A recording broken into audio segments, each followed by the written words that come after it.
Hello everyone, it's Jen the Diamond Painting Gamer here and welcome to my channel.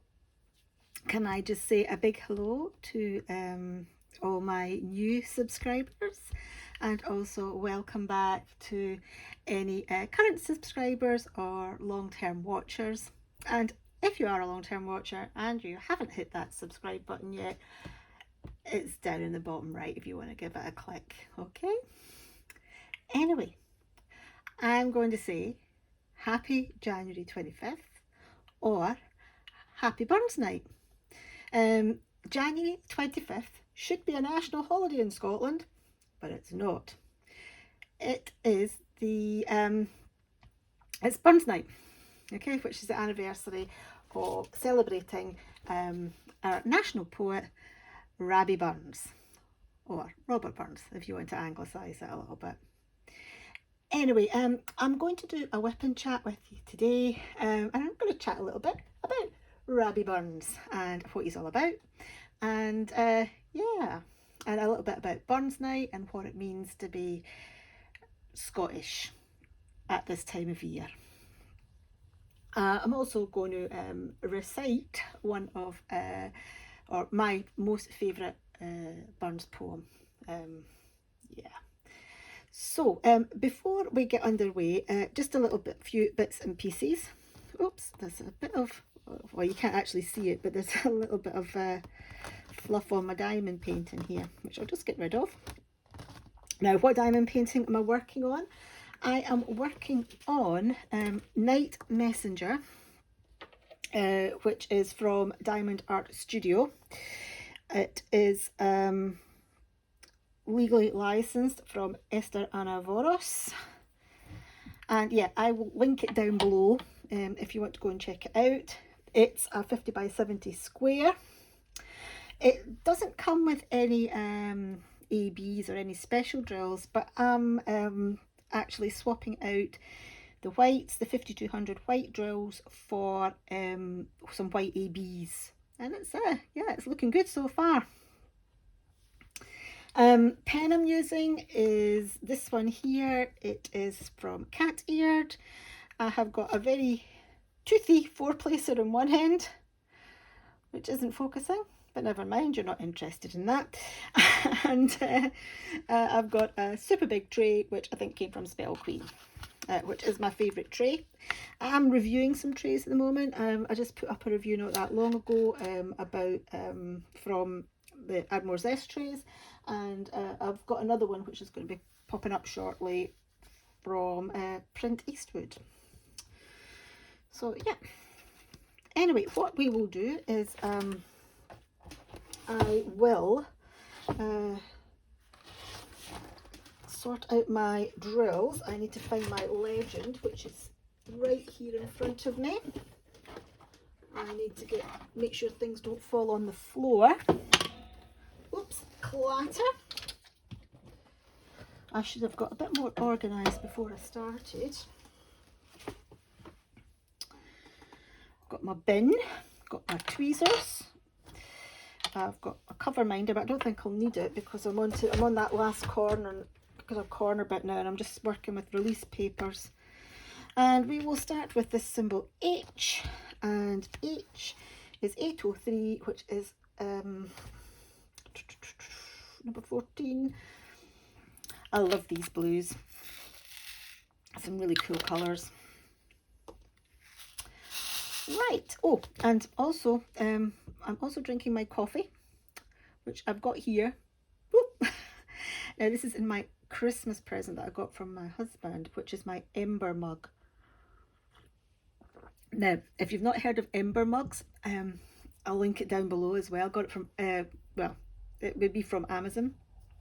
They're smart mugs. They're a wee bit pricey, but they're fantastic. They keep your drink hot. So I've got coffee, so they'll keep it at the perfect temperature that you want it. You set it using an app on your phone.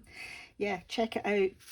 It's really good. I bought one for my husband last year for his birthday, and I was saying, oh, isn't that nice? Isn't that really good? So he took the hint and he bought me one for my Christmas.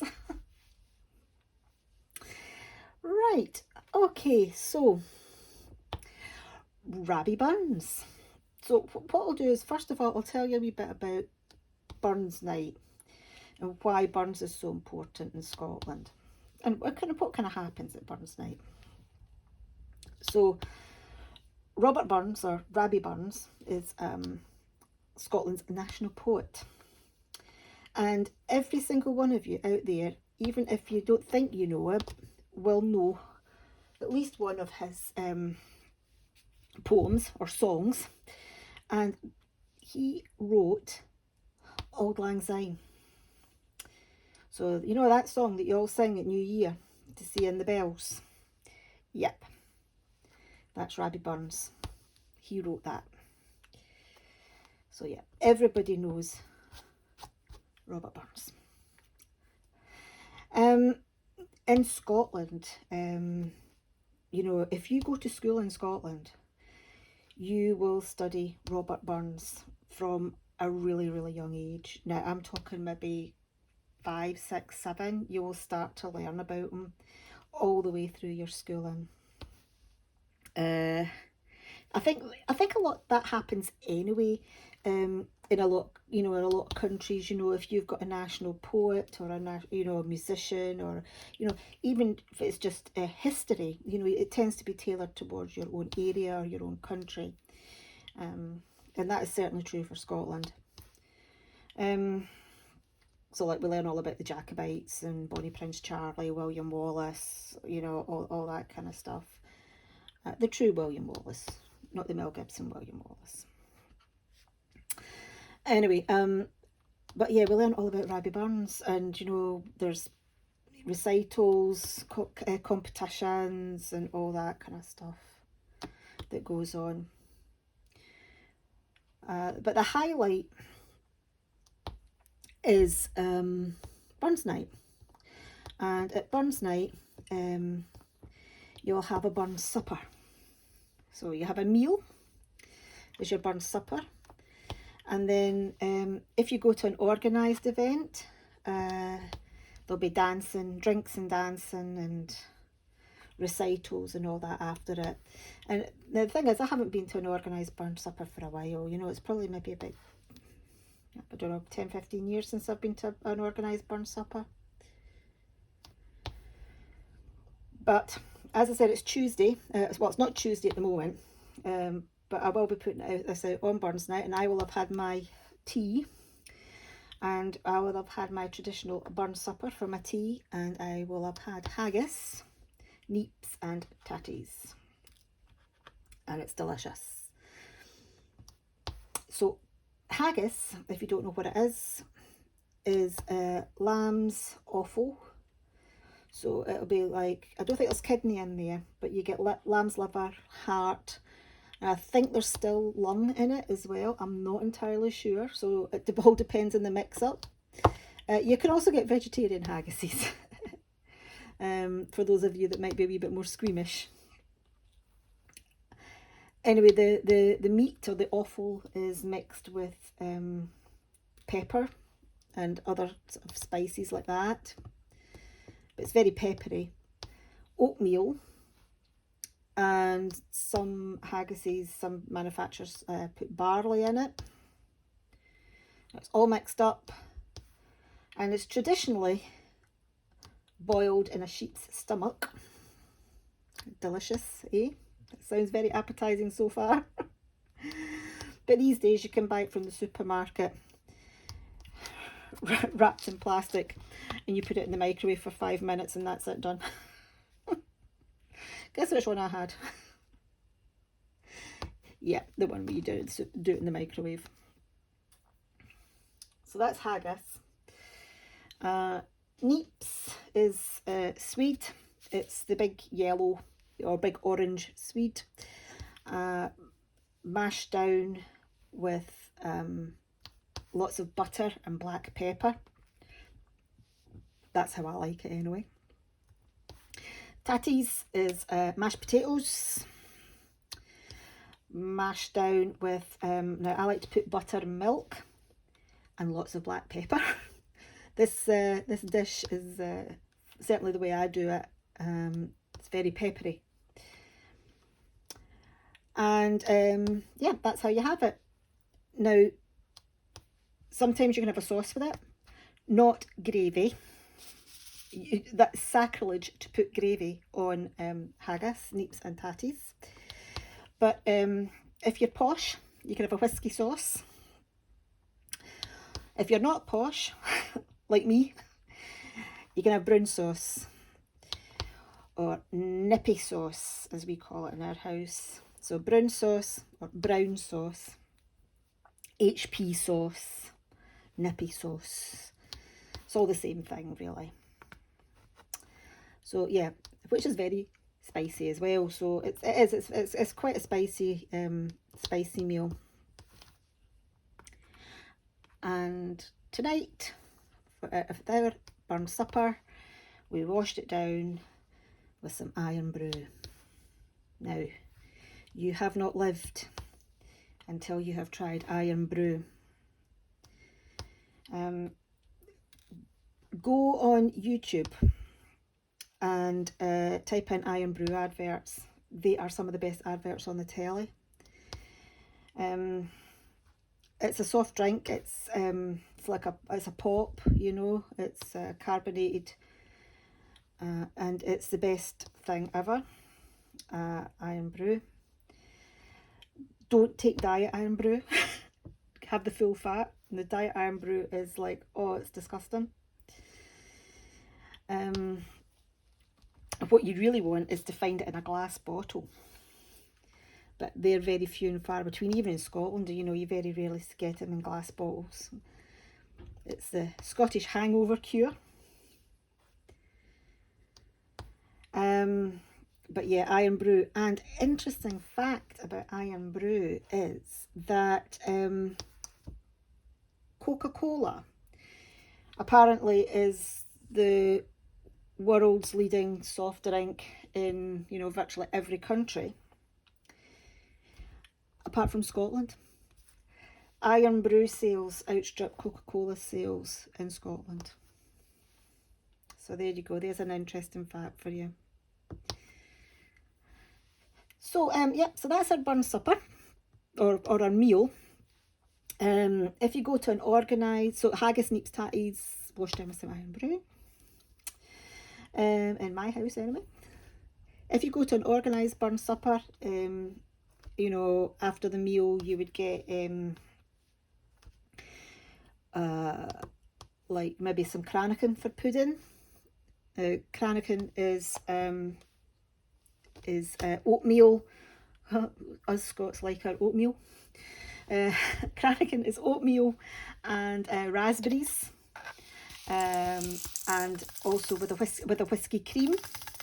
It's toasted oatmeal, like it's not like raw oatmeal, you know. It's kind of toasted oatmeal, raspberries, whiskey cream. It's really, really nice. And you can also have, after that, there may be oat cakes and cheese. Not biscuits and cheese, not crackers and cheese, oat cakes and cheese. And the cheese is usually like a really strong cheddar. Nothing European, I'm sorry to say. But yeah, it's usually yeah, oat cakes and a really strong sharp cheddar. Nice coffee. Right, okay, that's done all the H's. Let's go into the equals sign, just 820. And that's number 15. Now, when you're served up your burn supper at a formal event, the haggis is normally piped in, which means it's brought in on a big platter, and a piper, somebody who's playing the bagpipes, accompanies it in, and they're playing a traditional Scottish song on the bagpipes. And then the chairman of the burn supper, or the head of the table, or basically whoever's doing the toasting, he will or she will then recite Burnsies to a haggis. And a specific line in that, I think it's like, oh God, I can't remember. There is a specific I can't remember off the top, I should have printed it out actually. I can't remember off the top of my head, but there is a line in Ode to a Haggis, written by Rabbie Burns, of course. And then where the head of the table will stab the haggis and cut it open. And then at that point, the haggis is then taken away and it's dished up to,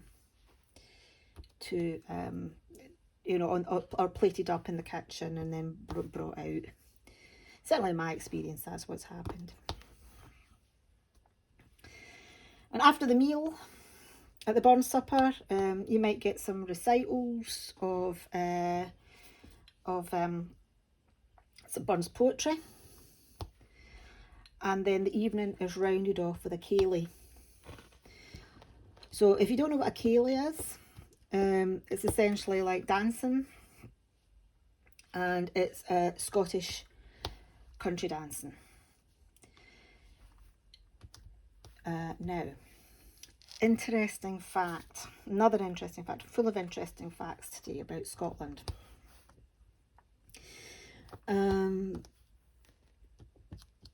If you go to school in Scotland, right, well, you do core PE, right, core physical education. Now you get that, you know, throughout the UK, core physical education.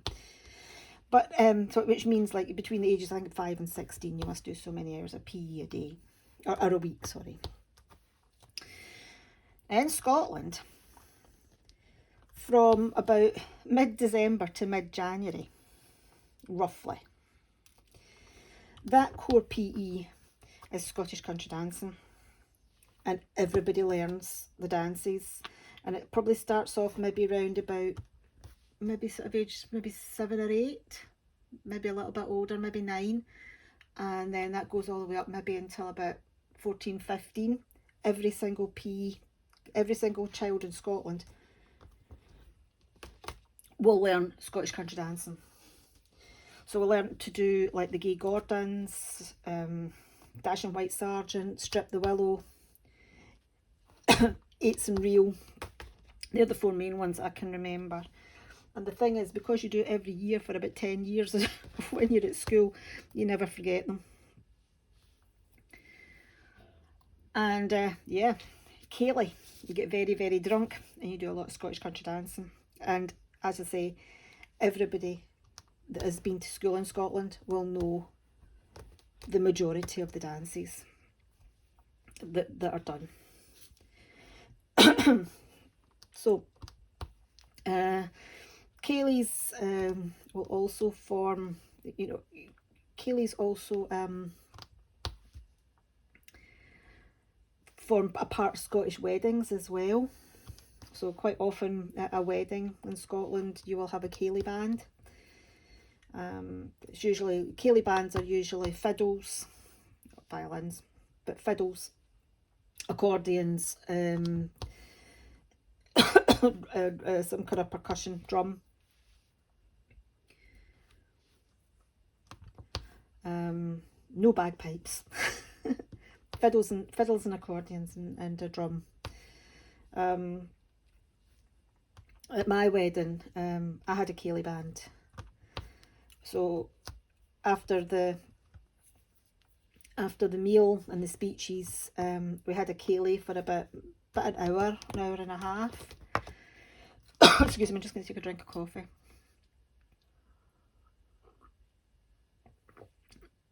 Okay, that's better. We had a ceilidh for about an hour and a half. We did some Scottish country dancing. And then by the time the evening session of the wedding was due to start, you know, where the buffet and the disco then, you know, so like we had both, and that's quite common in Scotland. In Scottish weddings, you'll get you know, a ceilidh band, and then you'll also get a disco as well. So that's good fun. Everybody gets really drunk. Right, pardon me, that's my coffee coming back in me now. Right, we'll do R, I think, 5. So what else do I need to tell you about Rabbie Burns and Burns Night? So we did the Burns supper. We talked about Kayleys. Talked about learning Scottish country dancing in school.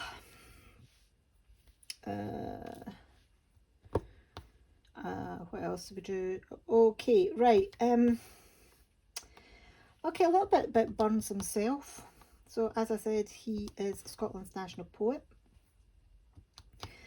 He is actually from Lowland Scotland, not from up in the Highlands. He was born in Alloway in Ayrshire. Now, if you don't know anything about the geography of Scotland, I'll tell you about it.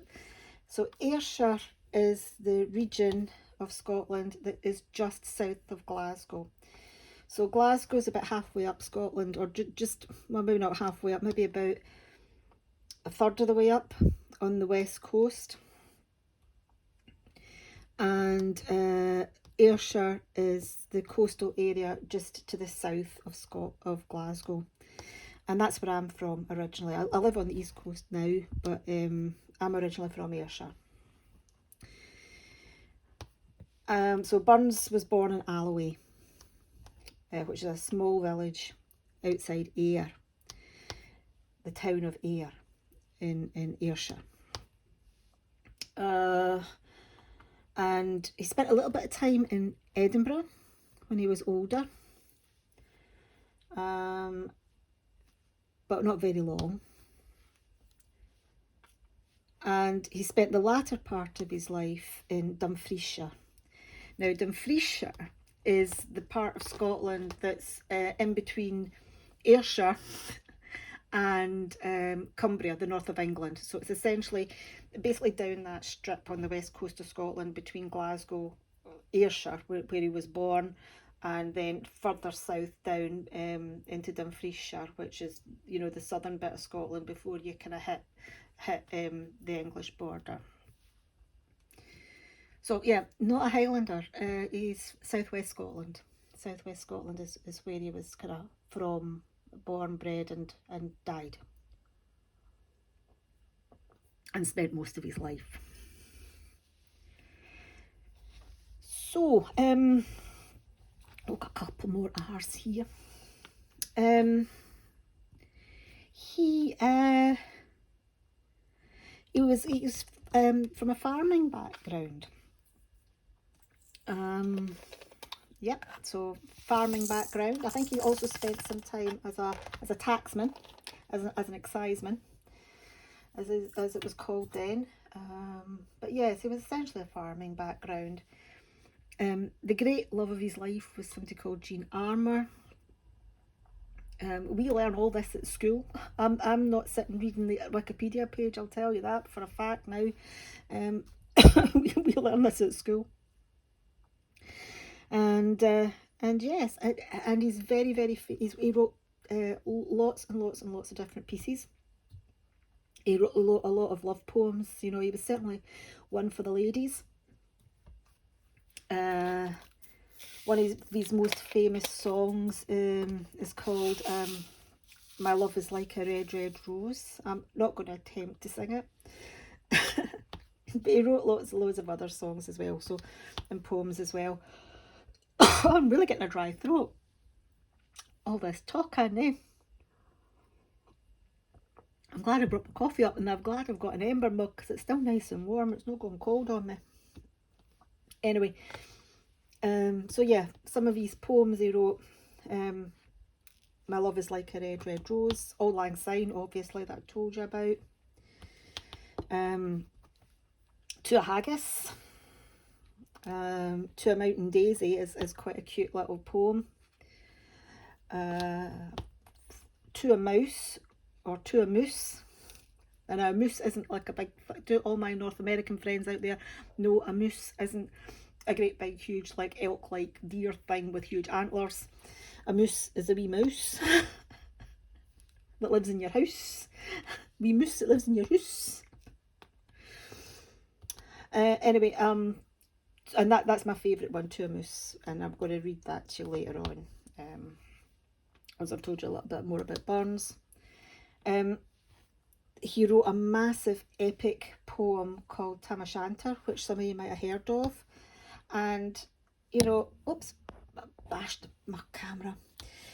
And yeah, if you like a bit of Burns, you know, I might do Tam O'Shanter for you around about Halloween time. Because it's about witches. Well, it's about the evils of drink, but there's witches in it. Yeah, so that's Tam O'Shanter. A Fond, oh, love poems. Oh yes, another one, A Fond Kiss.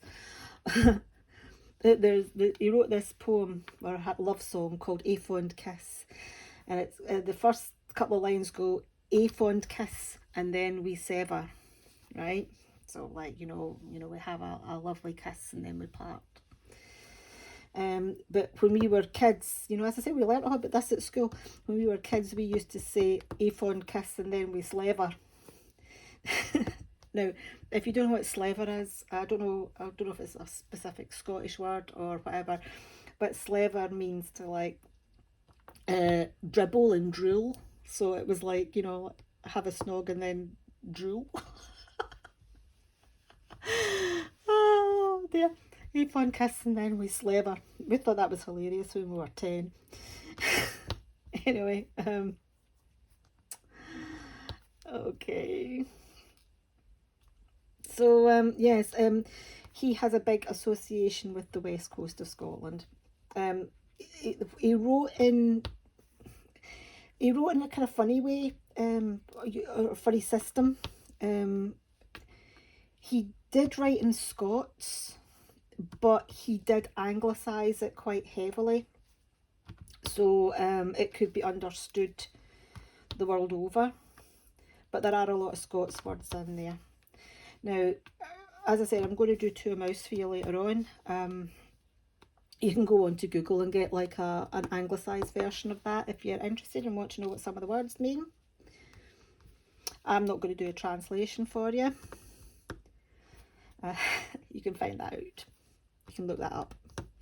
But what I did think about doing was, like in another video, I thought about going over some Scottish words and what they mean in English. Because I do use a lot of Scottish words in my everyday life. Oops, I drill pinged. Like a fond kiss and then we slever.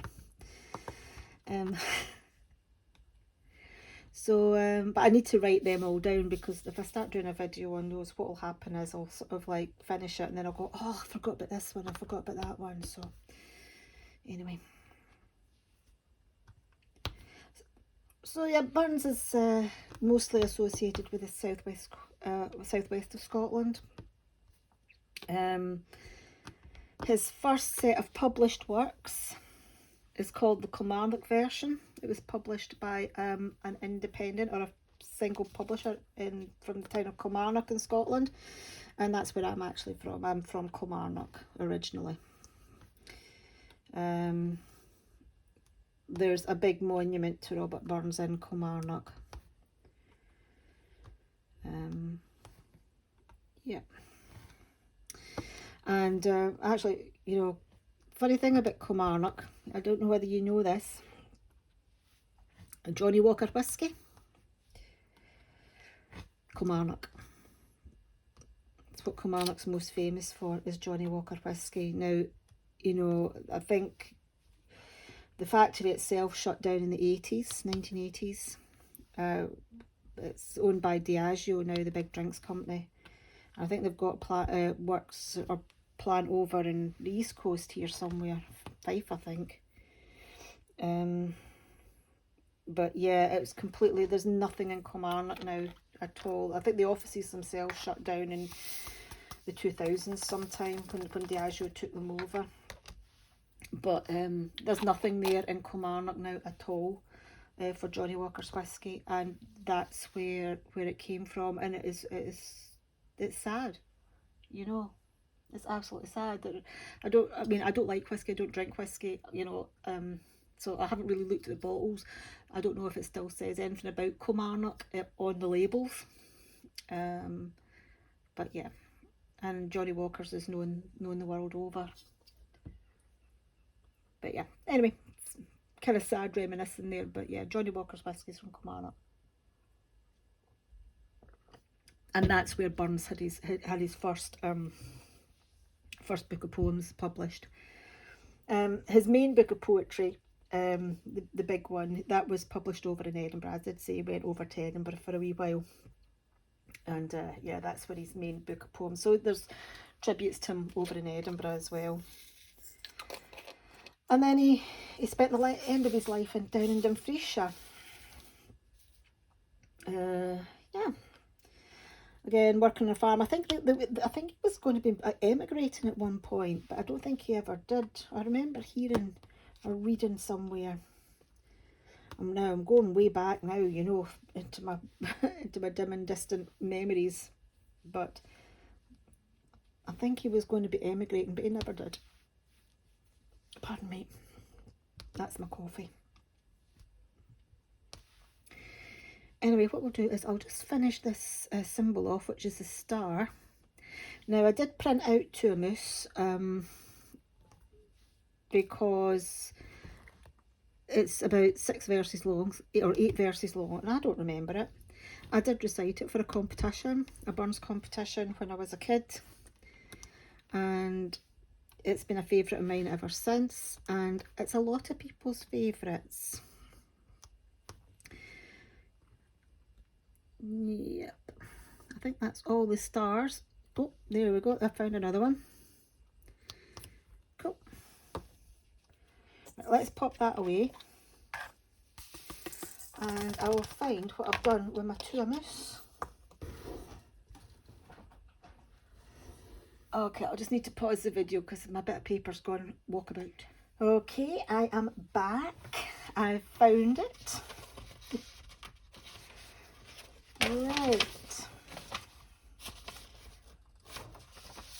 Okay, so tuamus, or tuamus, by Robbie Burns. On turning her up in her nest with the plough, November 1785. So he wrote this poem after he upended a poor wee mouse out of its nest with his plough. I did say he was a farmer, and it was written in November 1785. So there we go, going back a bit there. Okay. Wee sleekit coorin timorous beastie, oh what a panic's in thy breastie, thou needna start awa sae hasty, wi' bicker and brattle, I wad be laith to run and chase thee, wi' murder and pattle. I'm truly sorry man's dominion has broken nature's social union, and justifies that ill opinion which makes thee startle at me, thy poor earth-born companion and fellow mortal. I doubt na whiles but thou may thieve, what then, poor beastie, thou maun live? I daemin icker in a thrave, sa sma' request, I get a blessing with a lave, and never missed. Thy wee bit hoosie too in ruin, it silly was the winds are strewing, and naething now to big a new un, o foggage green, and bleak December's winds ensuing, baith snell and keen. Thou saw the fields laid bare and waste, and weary winter coming fast, and cosy here beneath the blast thou thought to dwell, till crash, the cruel coulter passed out through thy cell. That wee bit heap o' leaves and stibble has cost thee mony a weary nibble, but now thou's turned out for all thy trouble, but hoose or hald, to thole the winter's sleety dribble, and Cranach called. But Moosie, thou art no thy lane, improving foresight may be vain, the best laid schemes o' mice and men gang aft the gley, and lean us naught but grief and pain for promised joy. Still, thou art blessed compared with me, the present only toucheth thee, but och, how backward cast my ee on prospects drear, and forward though I canna see, I guess and fear.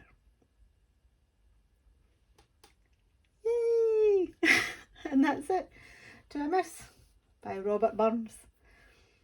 And basically what he's saying there is like he's upended this poor wee mouse out its nest in the field, and he's like, oh, I'm really sorry that I've done this to you, you know, like you'd made this wee house for yourself, and it's December, you know, it's the winter time, and what's happened is I've basically destroyed it and turfed you out. But actually you're a wee bit better off than I am, because you'll just get yourself together, you'll build a new one, you live in the present, you don't think about the past or the future. You're living for the now, whereas man himself dwells upon the past, and can't see the future. So like, if he's saying basically, if he'd been turfed out of his home, he would be looking back, to the past and thinking, what could have been, and worrying about his future. What's the future going to hold now that I don't have my house? Whereas the mouse just gets on with it, and will build himself a new one. So yeah, to a mouse by Robbie Burns. So what did you think of that then? When I said I was going to recite a poem, you thought, oh my god, here she goes, she's going to be going on for ages now. It's not that long. But if you liked it and you want to hear a wee bit more Robbie Burns, I'm more than happy to dig out some more of my favourite ones. A Fond Kiss and Then We Slever. Oh, that makes me laugh actually, thinking back on that all the time. Anyway, I have prattled on so much. I'm going to get back to doing some more of this night messenger here. If I just lift this up, you'll see that I haven't actually got that much to go. I'm just in this little corner here. I want to see if I can finish it. And when I have finished it, I'm going to pop a wee post review up. I am really enjoying doing this diamond painting so much. So much. Anyway, thank you very, very much for watching this video. I hope you've learned a wee bit about Robbie Burns. I hope you've learned a wee bit about Scottish traditions around Burns, and I hope you enjoyed the poem, because it is one of my favourites. And yeah, thank you very, very much for watching. Please hit the like button, please hit the subscribe button if you haven't done so already, and I will see you all in my next video. Cheerio guys!